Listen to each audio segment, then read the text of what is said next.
నమస్కారం ఫ్రెండ్స్. నేను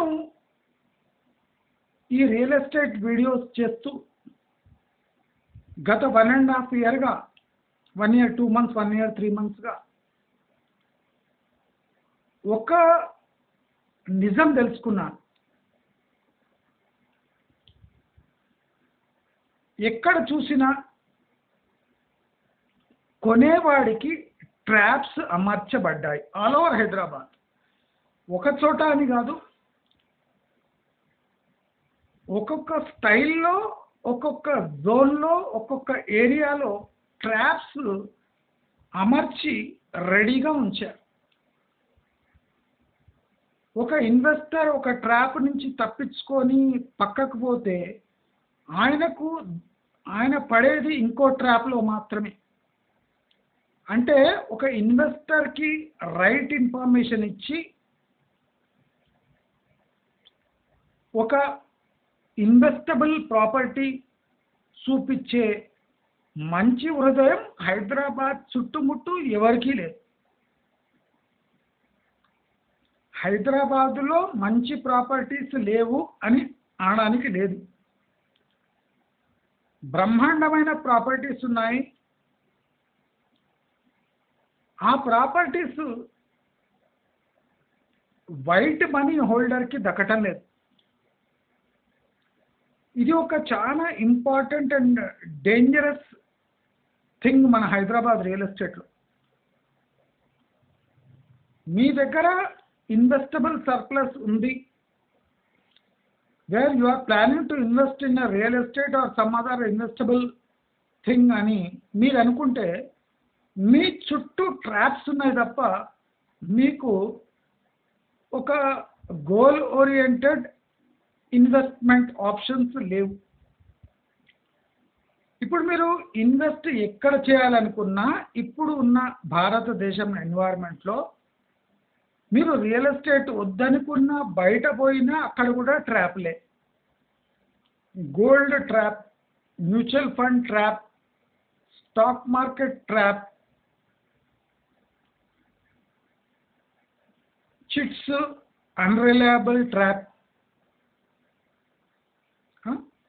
అంటే మీరు సేఫెస్ట్ ఇన్స్ట్రుమెంట్ అంటే బ్యాంక్ డిపాజిట్స్ తప్ప మీరు అలజడి కోసం చూశారు, ఏదైనా వేరే చేద్దామని చూశారు అంటే అది ఒక ట్రాప్గా మారిపోతుంది. నేను ఇది క్లియర్గా గమనిస్తున్నా, మీ అందరినీ అలర్ట్ చేస్తున్నాను. అందుకోసం నేను గత 1 ఇయర్గా మీరు 1 ఇయర్ ఫిక్స్డ్ డిపాజిట్లో పోండి, 2 ఇయర్ ఫిక్స్డ్ డిపాజిట్లో పోండి, దానికన్నా ఎక్కువ పోబాకండి. ఎప్పుడైనా ఏ ఘటనైనా జరగచ్చు. జాగ్రత్తగా ఉండండి, క్యాష్లో ఉండండి, క్యాష్ తీసేటట్టు ఇన్వెస్ట్ చేయండి. మన ఇన్స్ట్రుమెంట్ మనం ఎన్కాష్ చేసుకుంటే పెనాల్టీ పడద్దు. ఇప్పుడు మనం హోమ్ లోన్ ప్రీపే చేస్తే ఎలా పెనాల్టీ పడుతుందో, మనము ఫిక్స్డ్ డిపాజిట్ బ్రేక్ చేస్తే ఎలా పెనాల్టీ పడుతుందో, మనము ప్లాట్ కొని అమ్మడానికి పోతే అది ఆ రేట్ మన కొన్న రేటుకు కూడా ఎలా పోదో, అలా ప్రతి ఒక్కటి ఇన్వెస్ట్ చేసేవాడికి శాపం రూపంలో ఎదురవుతుంది తప్ప ఒక మంచి ఇన్వెస్ట్మెంట్ ఆప్షన్ అనేది ఎక్కడ చూసినా లేదు. ఈవెన్ స్టాక్ మార్కెట్లో కూడా ఇప్పుడు చూడండి, అందరూ పుట్స్ కాల్స్ తీసుకొని ఫ్యూచర్స్ నియర్లీ బ్యాన్ చేసే స్టేజ్కి తీసుకొని వచ్చారు. ఒక్కడు కూడా షేర్స్ కొనడానికి రెడీగా లేడు. 5 లక్షలు ఉన్నా 5,000 పెట్టి ఒక పుట్టు కొంటాడు, ఒక కాలు కొంటాడు, ఒక ఫ్యూచర్ కొంటాడు. షేర్స్ 5 లక్షలు ఉంటే ఒక షేర్స్ కొనవచ్చు కదా. మీ జీవితకాలంలో ఎప్పుడైనా పెరిగినప్పుడు అమ్ముకోవచ్చు. జీవితకాలం అవసరం లేదు, సంవత్సరం ఆగితే అమ్మేయచ్చు. కానీ ఒక్కడు ససేమిరా అంటే ఆ షేర్స్ కొనడానికి ససేమిరా అంటున్నాడు. అందరికీ ఏ విద్య ఏ బుద్ధి లేకపోయినా బోలెడని డబ్బులు కావాలి.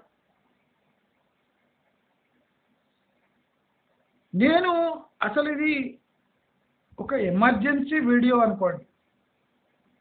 నేను ఎలా ఫార్మాసిటీ రద్దు గురించి క్లియర్ కట్గా గత 8 నెలలుగా నేను చెప్పి ఫార్మాసిటీ రద్దు ఎలా సక్సెస్ఫుల్ అయిందో, ఇప్పుడు Mucherla city, future city, fourth city, zero city అడ్డమైన పేర్లతోని ఈ శ్రీశైలం హైవేని డెవలప్ చేసే విఫల యత్నం చేస్తున్నారు. నేను చూడండి ఎంత క్లియర్గా మాట్లాడతా, అడవులుగా మాట్లాడనండి. వీళ్ళు ఆ ఏరియాని డెవలప్ చేసే విఫల ప్రయత్నం చేస్తున్నారు.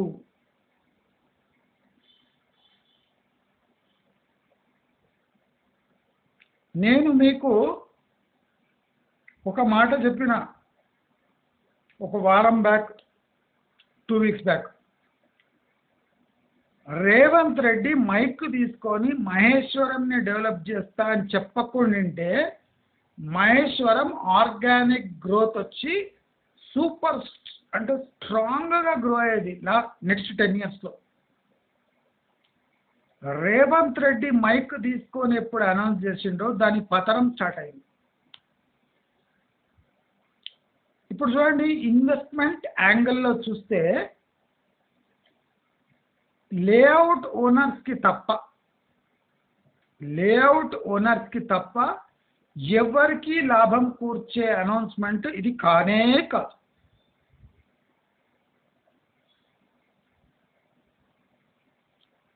ముచ్చర్ల ఫార్మాసిటీ డెవలప్ కావాలి. చూడండి, మన తెలంగాణ ఇండస్ట్రియల్ పాలసీ అనేదే లేదు. ఆ ఇండస్ట్రియల్ పాలసీ ఎంత వీక్ ఉందంటే, ఆ వీక్ పాలసీతోని మీరు ఇండస్ట్రియల్ డెవలప్మెంట్, ఇండస్ట్రియల్ జోన్స్ పెట్టినా అవి డెవలప్ కావు. దీనికి స్ట్రాంగ్ హ్యూమన్ రిసోర్స్ రీజన్ ఉంది. తెలంగాణలో కష్టపడి పనిచేసే తత్వమున్న యంగ్ పాపులేషన్ హార్డ్లీ 5% ఉంటుంది. మీరు ఊళ్ళో పోయి చూడండి, ఊళ్ళల్లో కూడా తక్కువ పనికి ఎక్కువ డబ్బులు ఎక్కడ వస్తాయి చూసే వాళ్ళే తప్ప కష్టపడి పనిచేసి దానికి తగిన పారితోషికం తీసుకునే మనస్తత్వాలు చచ్చుపడ్డాయి తెలంగాణలో. ఎవరితోనైనా డిబేట్ చేయడానికి రెడీ, ఉత్సవిస్తా.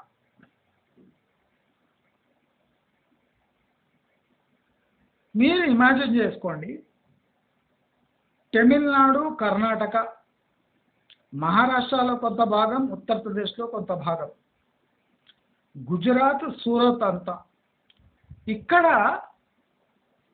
హైయెస్ట్ ఎంప్లాయ్మెంట్ జనరేట్ చేసే sector textile and garment sector, అంటే అపారల్ సెక్టర్. ఈ సెక్టర్ తెలంగాణలో ఎందుకు డెవలప్ కావటం లేదు? తెలంగాణ అడుక్క తింటుంది కానీ ఈ సెక్టర్లో డెవలప్మెంట్ చేయదు. ఒక గార్మెంట్ ఫ్యాక్టరీ పెట్టిండు అంటే మినిమం 1200 నుంచి 1500 మంది పనిచేస్తారు. దాని అలైడ్ ఇండస్ట్రీస్ ఒక 20-30 చుట్టుముట్టు బతికేస్తాయి. కానీ తెలంగాణ సర్కారు టెక్స్టైల్ సెక్టర్ గురించి మాట్లాడదు, గార్మెంట్ యూనిట్స్ గురించి మాట్లాడదు, చేనేత కార్మికులు అంటే హ్యాండ్లూమ్ వీవర్స్ గురించి మాత్రమే మాట్లాడుతుంది. ఎందుకు మాట్లాడుతుంది తెలుసా? ప్రతి ఒక్క నాలాయక్, సన్నాసి, వెధవ, ఈడియట్, ప్రతి ఒక్క పనికి మాలిన వెధవ సాఫ్ట్వేర్లో దూరి ఏసీలో కూర్చొని అగ్వగా సంపాదించడానికి కన్నేసిన ఏకైక రాష్ట్రం తెలంగాణ రాష్ట్రం. ఇలా ఉమ్ముతున్నా అని ముఖం మీద ఏమనుకోకండి, మనస్తత్వాలు అదే. ఇలాంటి మనస్తత్వం వల్ల ఇప్పుడు అగ్రికల్చర్లో తెలంగాణ విపరీతంగా వెనకబడ్డది. మీరు రికార్డ్ రైస్ ప్రొడక్షన్ చూసి ఆశ్చర్యపోకండి. మనోళ్ళు రైస్ ఎందుకు పండిస్తారంటే, రైస్ ఒకసారి వేసి ఇడిచిపెడితే అదే వడ్లయితే ఎంత వస్తే అంత తీసుకొని ఎంఎస్పికి అమ్ముకొని తొంగుంటారు మనోళ్ళు. అదే మహారాష్ట్రలో చూడండి, పండ్ల తోటలు, పూల తోటలు, అంటే హార్టికల్చర్ బేస్డ్, అక్కడ బియ్యం తక్కువ. ఈ చిరుధాన్యాలు, అంటే మహారాష్ట్రలో అగ్రికల్చర్ అనేది విస్తారంగా స్ప్రెడ్ అయి ఉంది. హార్టికల్చరు, ఫ్లోరికల్చరు, ప్లస్ వెజిటబుల్ కల్టివేషను, అది కాకుండా చిరుధాన్యాలు, అంటే అంత డిస్ట్రిబ్యూట్ అయి ఉంది. మన తెలంగాణ అట్లా కాదు. వేస్తే గుడ్డలు వేస్తాం, అంటే గ్రౌండ్ నట్, లేదా జొన్నలు వేస్తాం, లేదా బియ్యం వేస్తాం. ఇంకేమైనా మాట్లాడదు. ఏమన్నా మనం మాట్లాడామంటే లేబర్ షార్టేజ్.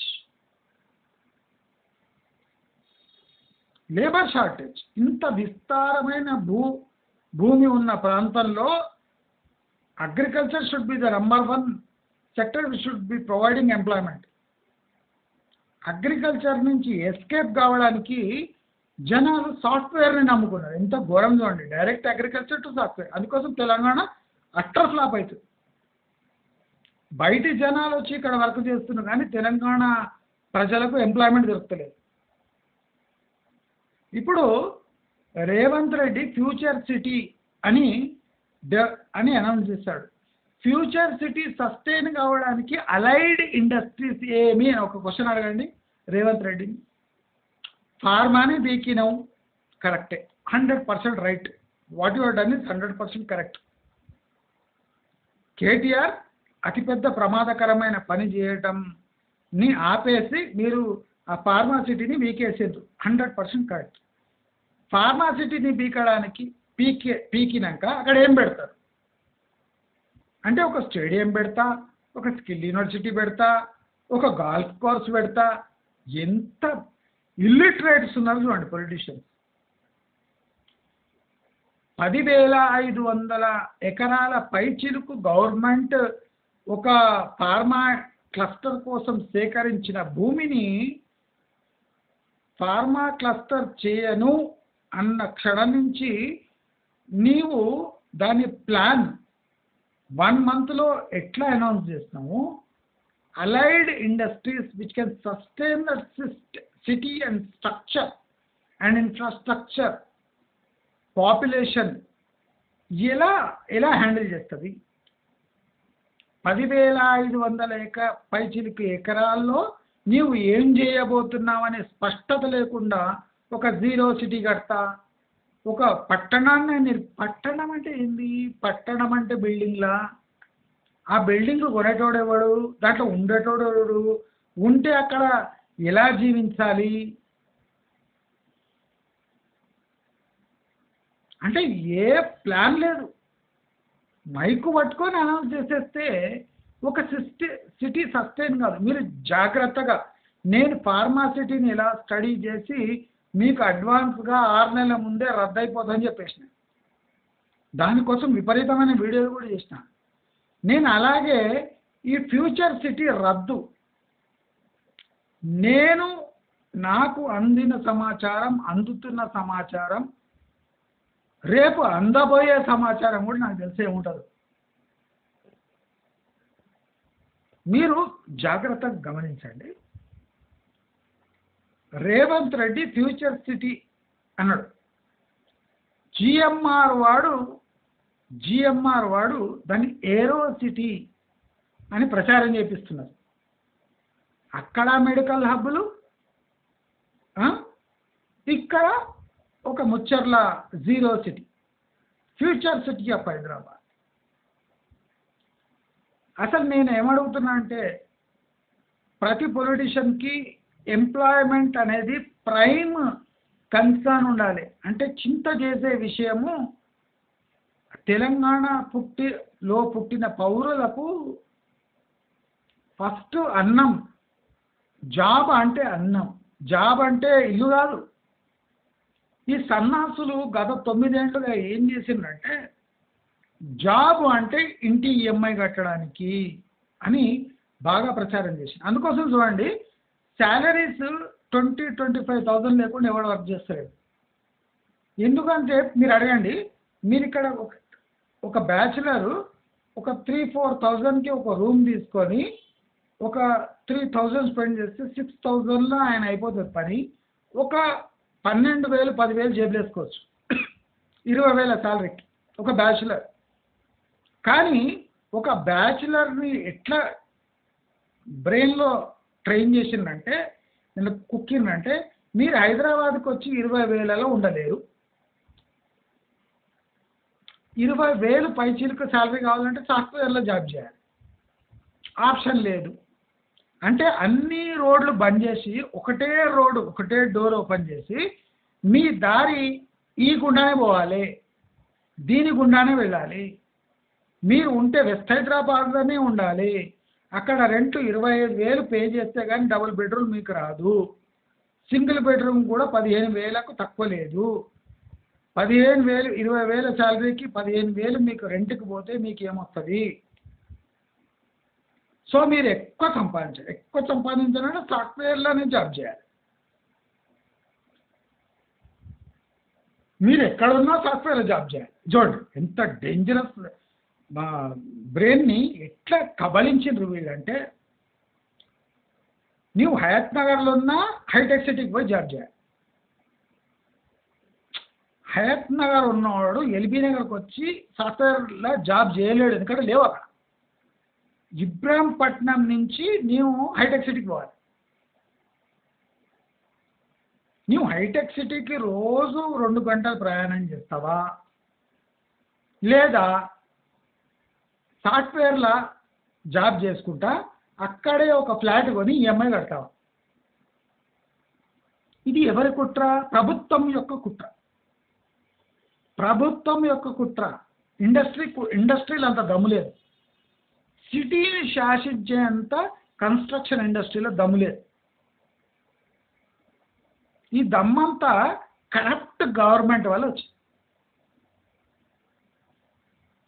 నేను చెప్పినా కదా, కేటీఆర్ని లక్ష ఏళ్ళు జైల్లో వేసినా తప్పులేదు.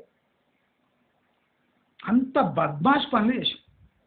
మీరు ఇమాజిన్ చేయండి, మళ్ళీ కేటీఆర్ అంటే బీఆర్ఎస్ గవర్నమెంట్ వస్తే ఇక్కడ ఫార్మాసిటీ గ్యారంటీ వస్తుంది. ఫార్మాసిటీ వచ్చింది అంటే ఒక 30 కిలోమీటర్ల జోన్ లో ఎవ్వడు నీళ్లు తాగే పరిస్థితి లేకుంటుండే.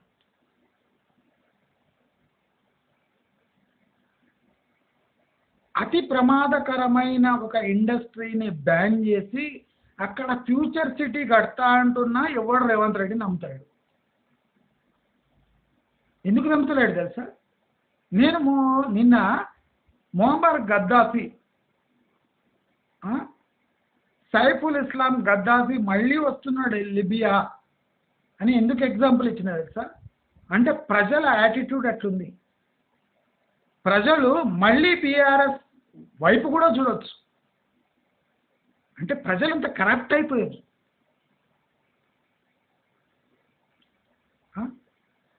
హైదరాబాద్ చుట్టుముట్టు లక్షల ఎకరాలు ఖాళీ ఉన్నా ఇప్పుడు ఇబ్రాహీంపట్నం దగ్గర నేను ఫ్యూచర్ సిటీ నిర్మిస్తాను ఎందుకు చెప్పలేదు?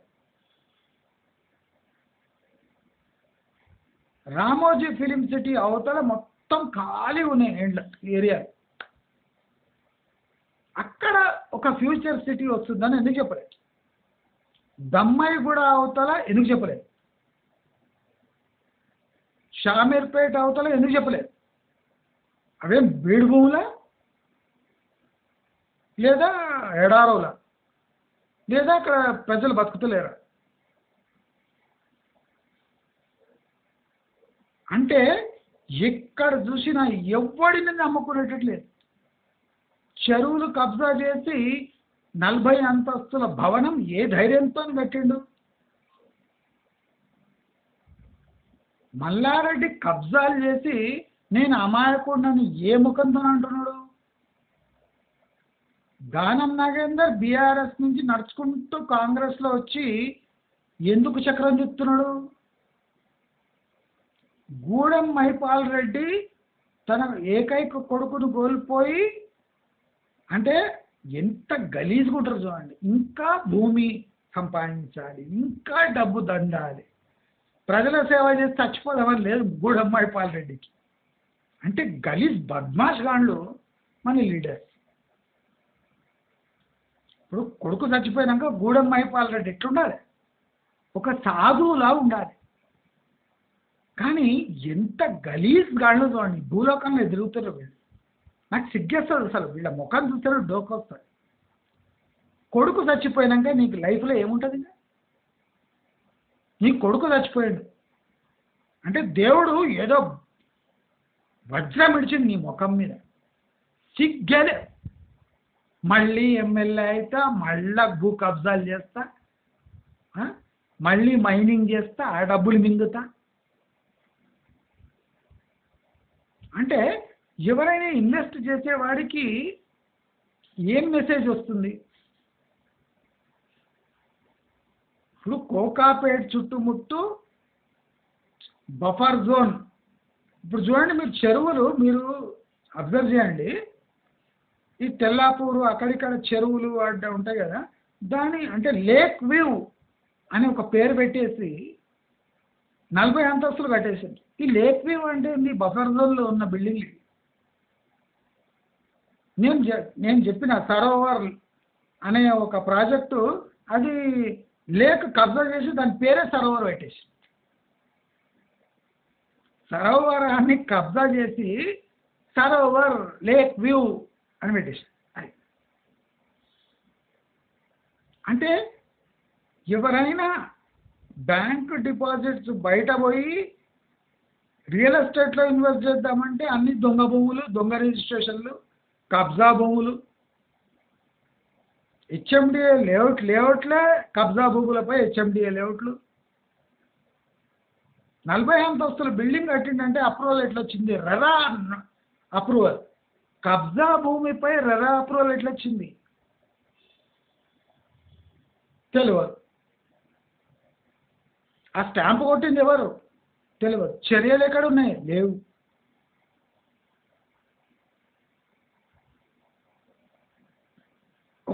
ఒక కబ్జా భూమిపై ఒక 10 కోట్లు ఎలా పెట్టగలుగుతున్నారు? అది వైట్ మనీనా?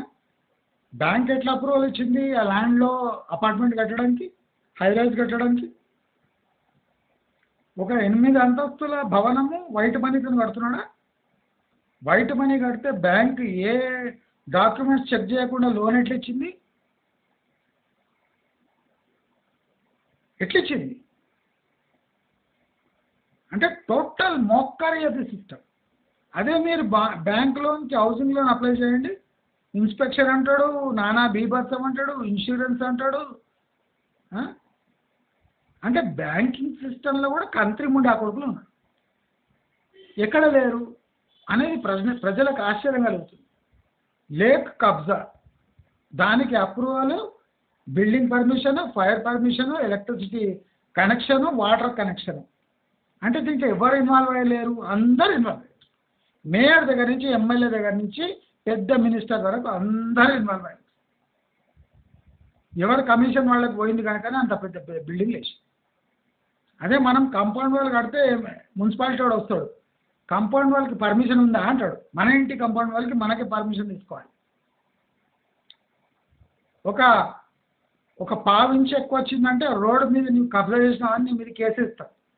పావు ఇట్లా పావు ఫీట్ అనుకోండి, అర్ధ ఫీటు, నువ్వు అర్ధ ఫీట్ ఎక్స్ట్రా కట్టు కాంపౌండ్ వాళ్ళంటే నీ మీద కేసు వేస్తావు. అక్కడేమో ఎకరాలకు ఎకరాలు లేక్ మొత్తం పూర్తి చేసి 40 అంతస్తుల బిల్డింగ్ కడితే ఎవ్వడా పెట్టాడు. ఇది గత ప్రభుత్వం యొక్క వైభవం. మళ్ళీ ఈ ప్రభుత్వం ఏం చేస్తుంది? ఫార్మాసిటీ రద్దు చేయడం నేరం కాదు రేవంత్ రెడ్డి, గుర్తుపెట్టుకో. ఫార్మాసిటీ రద్దు చేయడం నీ ధర్మం. ఆ ధర్మాన్ని నీవు నేరం అనుకొని నేను అక్కడ వాళ్ళని ఏమన్నా బుజ్జగించడానికి నేను ఒక ఫ్యూచర్ సిటీ కట్టా అనేది పెద్ద నేరం. ఇండస్ట్రియల్ క్లస్టర్ ప్లాన్ ఎలా ఉండాలి అంటే, non polluting industries we should employ scores of people. Skill institute పెట్టి అక్కడ స్కిల్ ఏం నేర్పిస్తున్నావు, ఆ స్కిల్ నేర్చుకున్నాడు బయట వస్తే అక్కడ ఇండస్ట్రీ రెడీగా ఉందా అని నువ్వు ప్రశ్న వేసుకోవాలి. దమ్ముంటే ఒక సెమీకండక్టర్ ఇండస్ట్రీ తీసుకురా. దమ్ ఉంటే ఒక ఎలక్ట్రానిక్ మ్యానుఫ్యాక్చరింగ్ జోనే పెట్టాయి. ఫార్మా హబ్ తీసి ఎలక్ట్రానిక్ హబ్ చేసి ఆ, ఈ ఫాక్స్కాన్ ఇయర్ బడ్ ఫ్యాక్టరీ పెట్టకుండా సెమీ కండక్టర్ ఫెసిలిటీస్ తీసుకురా. అవన్నీ గుజరాత్ పోతున్నాయి, నీవేం బీక్తున్నాయి ఇక్కడ.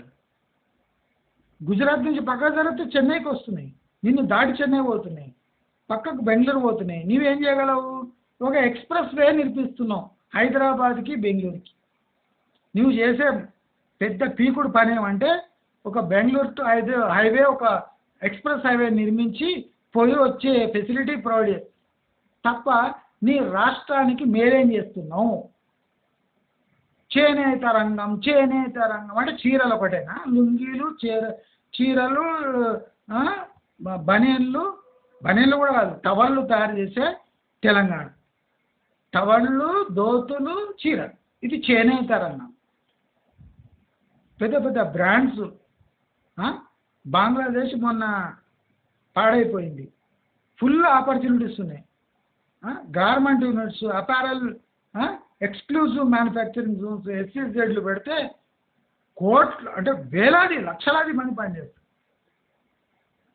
లాజిస్టిక్ హబ్ పెడితే ఇక్కడి నుంచే ప్లేన్లో వెళ్ళిపోతాయి, లేదా ఎక్స్ప్రెస్ హైవేలు కడితే ఇక్కడి నుంచి సీదా చెన్నై, సీదా కోచిన్ పోర్టుకు పోయి అక్కడి నుంచి డెలివరీ అవుతాయి. ఎందుకు? మన దీనికే పోతుంది, విశాఖ పోర్టుకు అక్కడి నుంచే మనం తరలించే ఏర్పాట్లు చేసుకోవచ్చు. Private port, exclusive private ports పెట్టవచ్చు ఆంధ్రాలో, ఆ వెసులుబాటు ఉంది. నువ్వు ఒక టోటల్ తెలంగాణకు డెడికేటెడ్ షిప్పింగ్ పోర్ట్ నిర్మించవచ్చు. గవర్నమెంట్ ఒప్పందం చేసుకోవచ్చు. మీరు హైదరాబాద్ని వాడుకోండి, మేము మీ కోస్టల్ జోన్ని వాడుకుంటామని, కాకినాడను వాడుకుంటామని. Mutual agreement. మీరు హైదరాబాద్ని వాడుకోండి, మేము మీ పోర్ట్స్ సీ కోస్ట్ని వాడుకుంటాం. పాసిబిలిటీ ఉంది. మీకు కోస్ట్ లైన్ లేదు, మీకు పోర్ట్స్ లేవు, డ్రై పోర్ట్స్ ఉన్నాయి. డ్రై పోర్ట్స్ నుంచి ఎక్స్పోర్ట్ చేయాలంటే ఆల్మోస్ట్ ఇంపాసిబుల్. డ్రై పోర్ట్ అంటే ఏమి?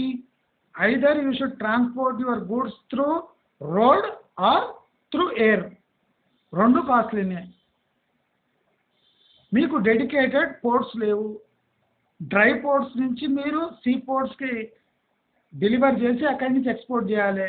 Same Bengaluru situation. కానీ బెంగళూరుకి సీ కోస్ట్ ఉంది కానీ పోర్ట్స్ లేవు, వాళ్ళకి అవసరం లేదు. బెంగళూరు టు చెన్నై 3 గంటల్లో చేరిపోతారు. 3 గంటల్లో డెలివరీ అయిపోయి షిప్ అయిపోతాయి. సో వాళ్ళకి పోర్ట్ అవసరం లేదు. వాళ్ళకు dedicated big ports, deep berth ports కర్ణాటకకు అవసరం లేదు. వాళ్ళకి ఆల్రెడీ కొచ్చిన్ ఉంది, చెన్నై ఉంది, హ్యాపీగా ఎక్స్పోర్ట్ చేసుకుంటారు. మీకే పోర్ట్ ఉంది, డెడికేటెడ్ పోర్ట్ ఎక్కడ ఉంది? డ్రై పోర్ట్ అంటే దాని ఫీజిబిలిటీ ఎక్కడ ఉంది? ఇండియాలో డ్రై పోర్ట్స్ అంటే మీనింగ్ ఏమి? మీరు దుబాయ్కి ఎక్కడైనా డైరెక్ట్ ఫ్లైట్ వస్తే ఫ్లైట్కి ఛార్జెస్ ఏమి? కార్గో విమానంలో పోతే ఒక ప్రోడక్ట్ కాస్ట్ ఎంత ఎక్కువ అవుతుంది? కార్గో విమానంలో పోయే గూడ్స్ ఎమర్జెన్సీ గూడ్స్, శాంపుల్స్ మాత్రమే కార్గో విమానంలో వస్తాయి భారతదేశానికి. శాంపుల్స్ ఎమర్జెన్సీ అవి ఓన్లీ త్రూ ఎయిర్ పోతాయి, అంటే డ్రై పోర్ట్స్ నుంచి పోతాయి. వెట్ పోర్ట్స్ లేదా సీ పోర్ట్స్లో పోయేవి అమెరికా చేరాలంటే 1.5 month టైం పడుతుంది. 45 days సీలో పోతే కానీ ఆ గూడ్స్ చేరవు. That is the cheapest way to export something to a developed country like USA. మీరు దుబాయ్ కూడా డ్రై అంటే ప్లేన్లో పంపిస్తే కాస్ట్ 4 times 5 times ఎక్కువ అవుతుంది. అదే మనం JNPTకి పంపించి అక్కడి నుంచి గుజరాత్ కాండ్లా పోర్టుకు పంపించి అక్కడి నుంచి పంపిస్తే చీప్ అవుతాయి. ఇప్పుడు ఎక్స్ప్రెస్ వే డెవలప్ చేసేది అందుకు. అంటే ఎకనామిక్స్ తెలవని వెధవలు మీకు అడ్డమైన కౌన్సిలింగ్ ఇచ్చి ఫ్యూచర్ సిటీ అట. ఫ్యూచర్ అంటే ఏంది? దేంట్లో future? Logistic park. Logistic park అంటే ఏంది? లారీలు పార్క్ అయితే లాజిస్టిక్ పార్కా? మీరు గూడ్స్ ఒక గోడౌన్లో స్టోర్ చేసుకుంటే అది లాజిస్టిక్ పార్క్ అవుతుందా? లాజిస్టిక్ హబ్ అంటే ఏంది? మీకు వివిధ రకమైన లాజిస్టిక్స్ ప్లస్ ఇంటర్నల్ కన్జంప్షన్ ఉండే ఒక వెసులుబాటు ఉండాలి. You should be cheapest logistic hub to sustain your self. మహారాష్ట్రకు తిక్క రేగితే చీప్ ల్యాండ్ ఇచ్చి అది లాజిస్టిక్ హబ్ చేసుకుంటారు. మీకు తెలుసో లేదు. కర్ణాటక కూడా చీప్, గుల్బర్గాలో అక్కడ చీప్ ల్యాండ్ ఇచ్చి లాజిస్టిక్ హబ్ చేసుకోవచ్చు. లాజిస్టిక్ హబ్ పెద్ద మనం ఏం చేసే పీకే అవసరం ఉండదు. ఎక్స్ప్రెస్ హైవే గుండా అక్కడిక్కడ ఒక 2-3 గోడౌన్లు కడితే లాజిస్టిక్ హబ్ అయిపోయి. మీరు పీకేది ఏముంది అక్కడ? అంటే ఏ టర్మ్కి ఏ మీనింగ్ ఉంటుంది అని కూడా మంత్రులకే తెలియదు. సన్నాసులు. ట్రైపోర్ట్ అంటేంది, వెట్పోర్ట్ అంటేంది, షిప్పింగ్ కంటైనర్స్ అంటేంది, ఎక్స్ప్రెస్ వేస్ అంటేంది, డెడికేటెడ్ ఎక్స్ప్రెస్ వేస్ అంటేంది, రింగ్ రోడ్స్ అంటేంది, ఓఆర్ఆర్ రోడ్స్ అంటేంది, సర్వీస్ రోడ్స్ అంటేంది, interconnecting roads అంటేంది,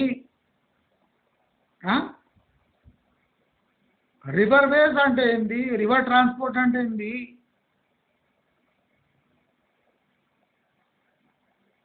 dedicated industrial hubs అంటే ఏంది, ఎస్సీ జెడ్స్ అంటే మీనింగ్ ఏమి, పొల్యూటింగ్ ఇండస్ట్రీస్కి నాన్ పొల్యూటింగ్ ఇండస్ట్రీస్కి ఇన్సెంటివ్స్ ఏమి, గ్రీన్ ఇండస్ట్రీ అంటే ఏంది, ఎస్టీపీలు ఇండస్ట్రీ వైజ్ ఎస్టీపీలు ఎలా నిర్మిస్తారు, దాని ఎగ్జిట్ రూట్స్ ఏమి, డ్రైనింగ్ ఫెసిలిటీ ఎక్కడ,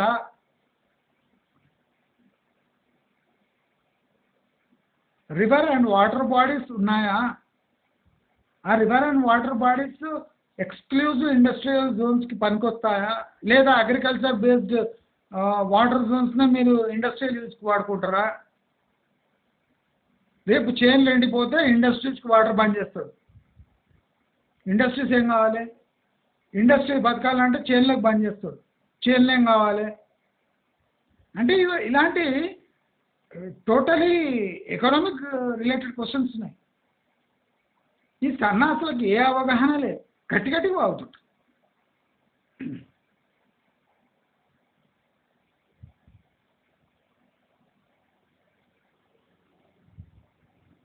నేను ఎప్పుడో చెప్పిన lakhs of land acres available ఉన్నప్పుడు అసలు విల్లాలకు ఈ హైరైజెస్కు ఆస్కారం ఎందుకు ఇచ్చిండ్రు? అసలు బ్యాంక్స్ ఎట్లా శాంక్షన్ చేసినాయి లోన్స్? దీంట్లో బ్లాక్ మనీ పార్ట్ ఎంత?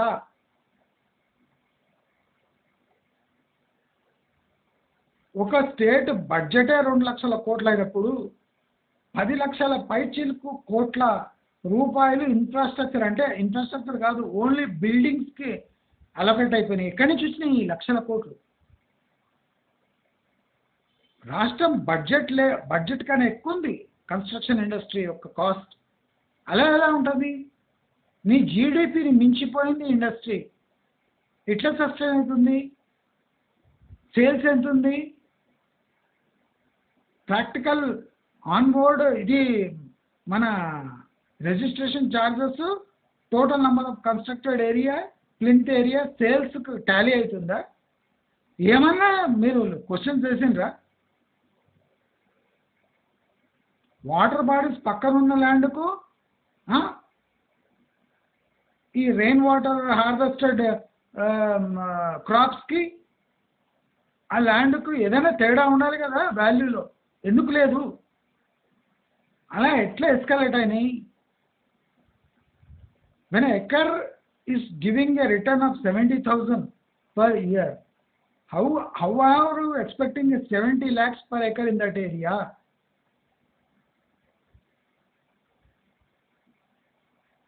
ఇప్పుడు 10 years క్రాప్ వేసినా 7 లక్షలు వస్తాయి.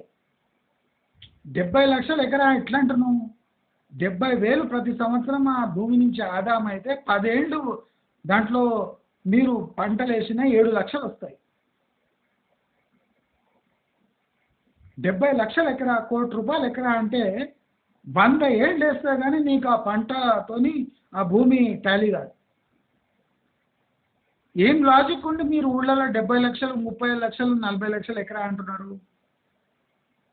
మీరు గ్రౌండ్ నట్ లాంటి కమర్షియల్ క్రాప్ వేసినా రాదు, బత్తాయి తోటలు పెట్టినా రాదు, మామిడి తోటలు పెట్టినా రావు. Correction real values and assumed values పై రావాలి. Real value of a property ఎవరు తేవాలి? ఇప్పుడు తెలంగాణలో real values demand and supply మీద లేవండి. Real value should be derived only by the government. Government ఏం చేసింది? ఫూలిష్ యాక్ట్, రిజిస్ట్రేషన్ ఛార్జెస్, భూమి రేట్లు పెంచేసింది. పెంచేస్తే సేల్స్ ఇంకా పడిపోయి ఇంకా ఘోరమైన స్థితిలో స్టేట్ గవర్నమెంట్ వెళ్ళిపోతుంది. తస్మాత్ జాగ్రత్త. భూమి రేట్లు పెరగడం వల్ల ఇండస్ట్రియల్ గ్రోత్ కూడా కుంటుపడుతుంది. భూమి రేట్లు పెరగడం వల్ల ఇండస్ట్రీస్ ఆ ల్యాండ్ కొనలేక విడ్రా అయిపోతాయి. ఈ సన్నాసులకి లాజిక్ కూడా తెలియకుండా ఇట్లా బతుకుతారు ఏమో. దేవుడా వీళ్ళకి ఎందుకు ఇచ్చినవరా ఈ పదవులు? తెలంగాణకు ఎప్పుడు నష్టమే, తెలంగాణకు ఎప్పుడు నష్టమే. ఒకడు వస్తాడు తినిపోతాడు, ఇంకోటి వస్తాడు తింటూనే ఉంటాడు. రిలీఫే లేదు తెలంగాణ స్టేట్. ఒక బద్మాష్ గాడు పోతే ఇంకో బద్మాష్ గాడు వస్తాడు. ఒకడు ఇస్తరాకు దియంగానే ఇంకోటి ఇస్తరాకు ఎదుర్కొంటూనే ఉంటాడు. అరే మీరు ఏం తింటున్నారా ప్రజలారా, మీరు ఎట్లా బతుకుతున్నారా ప్రజలను అడిగే దాఖలాలే లేవు. వాళ్ళ ఇస్తరాకులు, వాళ్ళ ప్లేట్లు, వాళ్ళ వెండి కంచాలు, వాళ్ళ వెండి గ్లాసులు, వాళ్ళ బంగారు బిస్కెట్లు, వాళ్ళు కొన్న ల్యాండ్కు వాల్యూ, వాళ్ళ కమిషన్లు, ఇదే గొడవ. తెలంగాణలో రైస్ రేట్స్ ఎందుకు పెరుగుతున్నాయంటే మన దగ్గర ప్రొడ్యూస్ అయిన రైస్ మొత్తం కర్ణాటక గవర్నమెంట్కి ఇచ్చేస్తున్నారు. మన దగ్గర రైస్ లేదు. మనం 60 రూపాయలకు కొంటే కర్ణాటక వాడు 45 రూపాయలు, 50 రూపాయలకి తింటున్నాడు. మనం పండించిన రైస్ కర్ణాటక వాడు 45, 50 రూపాయలకి తింటున్నాడు. మనం 60 రూపాయల రైస్ తింటున్నాం. అదే కర్ణాటక వాడు రాగి మన దగ్గరకు వస్తే 60 రూపాయలు కిలో అమ్ముతున్నాడు రాగి. అంటే కర్ణాటక పండించింది 60 రూపాయలకు కొనాలి, మనం పండించుకునేది 60 రూపాయలకు కొనాలి. కర్ణాటక రేషన్ బియ్యం రాగి ఇవ్వలేక రేషన్ బియ్యం మన దగ్గర నుంచి సప్లై అవుతుంది. అందుకోసం మన దగ్గర 60 రూపాయలు కిలో అయింది బియ్యం. ఎవడైనా నోరెత్తి ఈ విషయాల గురించి మాట్లాడుతుండ? ఫ్యూచర్ సిటీ, ఫ్యూచర్ ఎట్లా ఫ్యూచర్ అవుతుంది? 10,800 ఎకరాలు, 10,400 పైచిలుకు ఎకరాలు గవర్నమెంట్ బ్లాక్ చేసి పెడితే 10,400 ఎకరాల బయట ఫస్ట్ డెవలప్ ఎట్లా కావాలి? దానికి ఒక బేసిస్ ఉండాలనా? ఇదంతా గ్యాపే కదా. 10,400 ఎకరాలు ఖుల్లా ఏరియా, గవర్నమెంట్ ఏరియా. అంటే గవర్నమెంట్ అక్కడ డెవలప్ చేస్తే కానీ ఈ చుట్టుముట్టు ఏరియా డెవలప్ కాదు. చుట్టుముట్టు ఏరియా డెవలప్ కావాలంటే దానికి సాధనాలు ఏమి, రిసోర్సెస్ ఏమి, జీరో. దానికోసం zero city, future city. Future అంటే అర్థం ఏమి? భవిష్యత్తు ఉన్నది. భవిష్యత్తు ఎట్లుంటుంది? అక్కడ పెట్టుబడి రావాలి. పెట్టుబడులు ఎట్లా వస్తాయి? ఒక పాలసీ కావాలి. పాలసీ ఎక్కడుంది? లేదు. పాలసీ లేదు, పెట్టుబడులు రావు. కానీ ఫ్యూచర్ సిటీగా మారుతుంది. ఎట్లా మారుతుంది తెలియదు. మైక్ ఉంది, మాట్లాడతా. స్టేడియం కడతా. స్టేడియం కడితే ఏముంటుంది అక్కడ? ధర్నాలు రాస్తారోకాలు చేయడానికే, గొర్రెలు కట్టడానికే, బర్రెలు కట్టడానికే. దేనికి? జాబ్ లేదు. మనోళ్లకు హెల్త్ ఫెసిలిటీస్ ఇవ్వడు. ఉస్మానియా ఇది హాస్పిటల్, దాన్ని ధ్వంసం చేసి కొత్త హాస్పిటల్ కట్టలేదు జనాలు. శంషాబాద్ దగ్గర విదేశీ వాళ్లకు, ఫారినర్స్కి అక్కడ మెడికల్ ట్రీట్మెంట్. నీ పాలసీ కరెక్ట్ ఉంటే నీ ప్రజలకు ఫస్ట్ ఏ క్లాస్ మెడికల్ ఫెసిలిటీస్. మనోళ్ళంతా కామినేనీలు, యశోదాలలో వస్తారు లక్షల్లో కట్టి. బయట వాళ్ళు చీప్ ట్రీట్మెంట్ కోసం హైదరాబాద్కి వస్తారు. బయట వాడికి చీప్ ట్రీట్మెంట్ అయినప్పుడు మనోనికి ఇంకా ఇంత చీప్ ట్రీట్మెంట్ ఇవ్వాలి. ఎవడైనా మాట్లాడుతుండ దీని గురించి ఇలా ఇలా ఈ యాంగిల్లో చూసిందా? Srisailam highway is dead end highway. ఎవడన్నా ఈ ఇష్యూ లేపిండా? Srisailam highway is not at all an highway. Ghat road అది. ఘాట్ రోడ్ ఎప్పుడు హైవే కాలేదు. ఇది హిమాచల్ ప్రదేశ్ కాదు. Srisailam is dead end highway. ఇది ఎట్లా డెవలప్ అవుతుంది? జవాబు లేదు. కల్వకుర్తి ఆమన్గల్లో జనాలకు ఏం పని తెలియదు. శ్రీశైలం ఘాట్ రోడ్ అడ్డం వస్తే you can enter Andhra but only through ghat road. Ghat రోడ్లో నీకు గూడ్స్ ట్రాన్స్పోర్ట్ ఎట్లయితుంది? చాలా స్లో అవుతుంది. 3 గంటల ప్రయాణం 7 గంటలు అవుతుంది. అది హైవే ఎట్లయితుంది? ఓన్లీ పబ్లిక్ ట్రాన్స్పోర్ట్ హైవే అది. గూడ్స్ ట్రాన్స్పోర్ట్ కోసం పనికిరాదు Srisailam highway. Dead end highway అది. సాగర్ హైవే నేను ఇంకా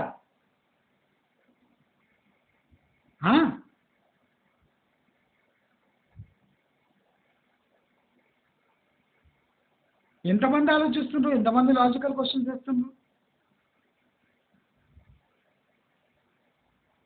ఫార్మాసిటీ రద్దు అవుతుంటే ఆమన్గల్ డెవలప్ ఎట్లా చేస్తారు?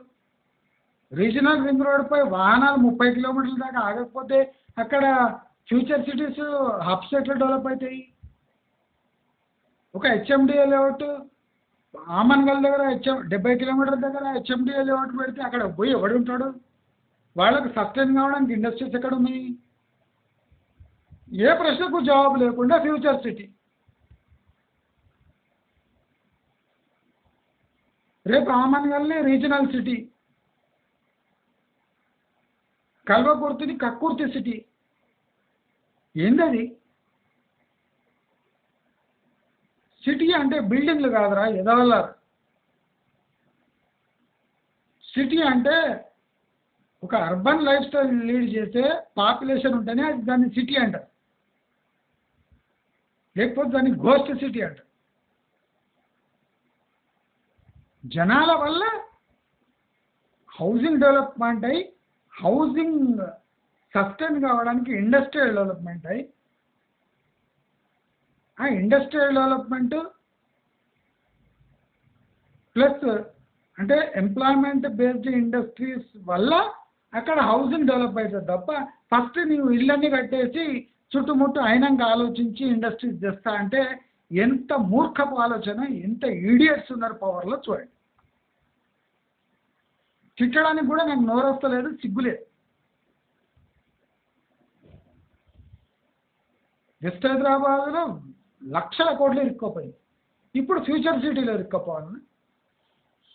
వెస్ట్ హైదరాబాద్లో తేరుకోవాలంటే ఇంకో 15-20 ఏళ్ళు పడుతుంది. 10 ఏళ్ళ ఇన్వెంటరీ ఉంది వెస్ట్ హైదరాబాద్. 10 ఏళ్ళు పడుతుంది అమ్మడానికి. అది అమ్మి ఫ్యూచర్ సిటీకి ఎప్పుడు రావాలి? అక్కడ ఇరుక్కుపోయినాం రా నారాయణ అని. ఇక్కడ వస్తే ఇక్కడ ఒకటి రా, ఎక్కడ చూసినా ట్రాఫిక్.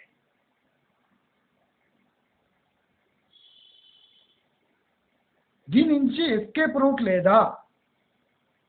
నేను 100% చెప్తున్నా. ఫ్యూచర్ సిటీ గిన డెవలప్ అయితే దానికి 20 ఏళ్ళు ఖచ్చితంగా పడుతుంది. 20 ఏళ్ళు పడుతుంది. మీరు చూడండి, ఎవ్రీ 3 months 6 monthsకి అక్కడ డెవలప్మెంట్ ఏమేమవుతుందో ఒకసారి చూడండి. ఎక్కువ అయితే అక్కడ ఒక స్కిల్ ఇన్స్టిట్యూట్ ఒకటి కట్టేసి విడిచిపెట్టేస్తారు. ఇక స్కిల్ ఇన్స్టిట్యూట్ పక్క చుట్టుముట్టు ఇక రింగు పై రింగు, రింగు పై రింగు. స్కిల్ యూనివర్సిటీ అగ్గో స్టూడెంట్ వచ్చిండు 10 ఏళ్ళు, అగ్గో లెక్చరర్ దిగిండు 50 ఏళ్ళు, అగ్గో ఒక కాకా హోటల్ పెట్టిండు ఒక 100 ఏళ్ళు, అగ్గో ఎవడో బార్ పెట్టిండు. బార్ ఎందుకు పెడతాడు? అక్కడ ఇన్కమ్ లెవెల్స్ పెరిగింది కనుక బార్ వచ్చింది. బార్ వచ్చిందా 1000 ఏళ్ళు. అంటే మన డెవలప్మెంట్ మోడల్ ఇంత బ్రహ్మాండంగా ఉంది. కళ్ళు కాంపౌండ్ వచ్చినా అది డెవలప్డ్ ఏరియా కింద లెక్కేసి 2 minutes డ్రైవ్ కళ్ళు కాంపౌండ్. కళ్ళు కాంపౌండ్ ఏంటండి? డెవలప్మెంట్కి అదే నిదర్శనం. కళ్ళు కొనడానికి డబ్బులు ఎక్కడి నుంచి వచ్చినాయి? ప్రజలు డెవలప్ అయింది కనుక అది దాని ఇండికేటర్ అది. కళ్ళు కొంటున్నట్టు డబ్బులు ఉన్నట్టు లెక్క. డబ్బులు ఉన్నాయంటే ఇక మనం సిటీ డెవలప్ అయినట్టే. రేపు పరిస్థితి ఎట్లా వస్తుందంటే బార్ 3 minutes అవే, కళ్ళు కాంపౌండ్ 2 minutes అవే, పబ్ 5 minutes అవే. ఇవే మనం చెప్పుకోగలిగిన ల్యాండ్ మార్క్స్ ఇవే. కళ్ళు కాంపౌండ్లు, బార్లు, పబ్బులు. సిగ్గుపడాలి.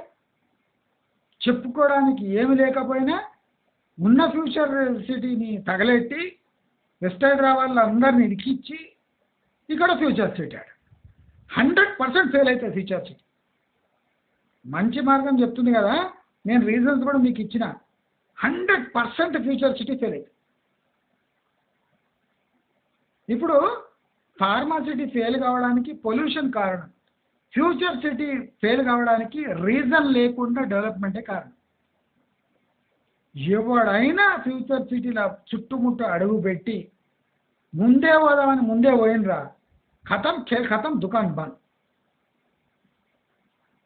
ఫ్యూచర్ సిటీ ఫ్యూచర్ కనిపించాలంటే మనకు 10 ఏళ్ళు కావాలి. 10 ఏళ్ళ తర్వాత అక్కడ ఏరియా క్లియర్గా అవుతుంది ఇన్వెస్ట్మెంట్స్ కోసం. అప్పటి వరకు వేచి ఉండాల్సిందే, తప్పదు. నేను హెచ్చరిస్తున్నా, ఇన్వెస్ట్ చేసే వాళ్ళకి హెచ్చరిస్తున్నా. మీరు గిన అక్కడ ఫ్యూచర్ సిటీ గోచర్ సిటీ అని అక్కడ వేయినరా మీరు, తుక్కగూడ వరకు ఓకే, తుక్కగూడ దాటి మహేశ్వరం లోపల దూరినరా మీ పని అయిపోయినట్టు. నేను ఖచ్చితంగా వాళ్ళు చెప్తున్నా, మీ పని ఖేల్ ఖతం, దుకాన్ బంద్. నేను ఫార్మాసిటీ గురించి ఎంత ఖచ్చితంగా చెప్పినానా, ఈ ఫ్యూచర్ ముచ్చర్ల గురించి కూడా నేను క్లియర్గా చెప్తున్నా. మీకు 10 ఏళ్ళు దాటితే కానీ అక్కడ ఇన్వెస్ట్మెంట్ చేయవచ్చా వద్దా అని క్లియర్ అవుతుంది. అప్పటి వరకు మీరు ఇన్వెస్ట్ చేసిందంటే 10 years మీ ఇన్వెస్ట్మెంట్ బ్లాక్ అవుతుంది అని హెచ్చరిస్తూ మీకు ఈ వీడియో నచ్చినట్టయితే లైక్, షేర్, సబ్స్క్రైబ్ చేసుకోండి. నమస్కారం.